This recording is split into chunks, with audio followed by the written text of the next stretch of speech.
Was it out of context when he said, you got to fight like hell, you won't have a country anymore? Marie, was it out of context when he said, stand back and stand by? If I can finish what I'm saying. Sure. This is taken out of context. He's talking about the auto industry. He's talking about the electric vehicle mandates that the Biden administration is supporting and how that is going to devastate the auto industry. And he's basically sending the message to people across middle America, the United Auto Workers, the actual workers, not the head, but the workers realize what about when he called, let's play this. What about when he called migrants animals? Let's watch that. If I had prisons that were teeming with MS-13 and all sorts of people that they've got to take care of for the next 50 years, right? Young people, they're in jail for years, if you call them people. I don't know if you call them people. In some cases, they're not people, in my opinion. These are bad. These are animals. Maria, I mean, I hear what Alice is saying, and you know, we have fiery discussions sometimes. We all respect each other at the end of the day. But to me, it's really a stretch to say, well, these things are out of context, or you know, it's just rhetoric. And so this is just it's so dangerous. It is, and it seems to be encouraging violence. And when you dehumanize migrants, calling them animals, that's exactly right, Jim. It's dangerous. And asking you shall receive. Finally, Jim Acosta finds someone dumb enough to just say, you know, you're exactly right, Jim. But no, Jim, you're not right. It is not really a stretch to say that these things, like most things Trump, if not all things Trump, are taken out of context. And what is a stretch is for someone on the American free media to play a clip of a presidential candidate saying that violent, illegal, criminal gang members who are in prison for a very, very long time may be better referred to as animals. That is not a controversial statement, right? And it is not in any way reflective of anyone but the people he's talking about. That is not, as Jim put it, about migrants. That is just horrible, horrible,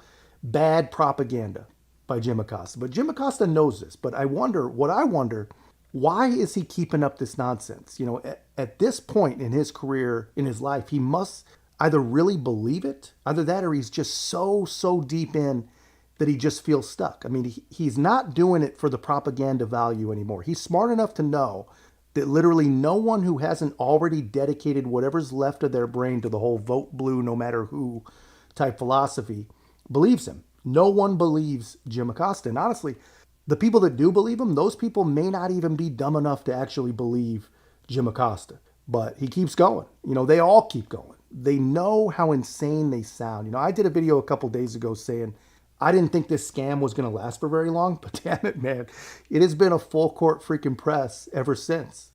So no, we're not taking it out of context, because the context is his history and his life. So I want to say to my, Latino friends, some of them who might be thinking of voting for Trump, when Trump talks about poisoning the blood of America, and he's talking about migrants, when he refers to them as animals, and he's talking about migrants, when he's referring to them as not people, as invaders, let me tell you, people who hate folks like that, they're not going to stop and ask you if you have a U.S. citizenship or a U.S. passport. They're going to shoot first and then ask questions. So I think he's putting a target on all of our backs. The View, the last great hope of democracy, man. Always willing to do their part for the machine, man. I think they need to get together with our buddy Jim over on CNN, and they have to have a conversation about context. You know, Jim Acosta says, you know, it's really a stretch to say every time we talk about Trump that the context is missing. Well, this is why, I mean, Ana Navarro attempting to victimize Hispanic people and really thinks that she can get away with it because of her last name and her fake sounding accent. But she can't, because Hispanics are not stupid. None of us are stupid. No Americans are this stupid anymore, and she knows that they're not that stupid, which is why she doesn't even try anything clever. I mean, no clever nuance. She just goes right in for the full court scare. If you vote for Trump, and I know many of you are thinking about doing that, they're just going to shoot you. I mean, she's basically saying they're just going to shoot you. Don't say I didn't warn you. At least, honestly, at least she doesn't demean them by trying to be clever. I mean, Sunny Hostin, on the other hand, she really truly does believe that people are stupid enough to listen to her. He's saying the quiet part out loud. If I am not elected, we are going to see January 6th again. And I think we need to be on guard to make sure that we preserve our democracy so that our country looks the way that it should look, like all of us. It's a diverse country. That's what America was built upon. Yeah.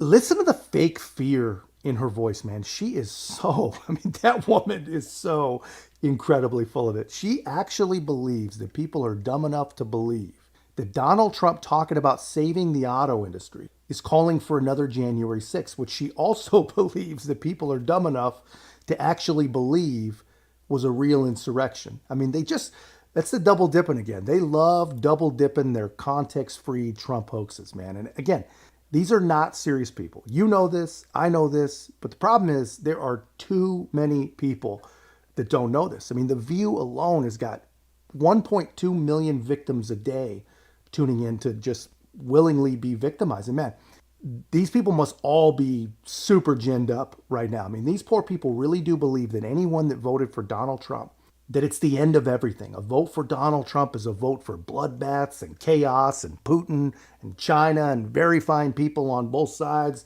and whatever else they believe. I mean, I'm scared for those people. I mean, can you imagine how absolutely terrified the typical victim of these people must be right now?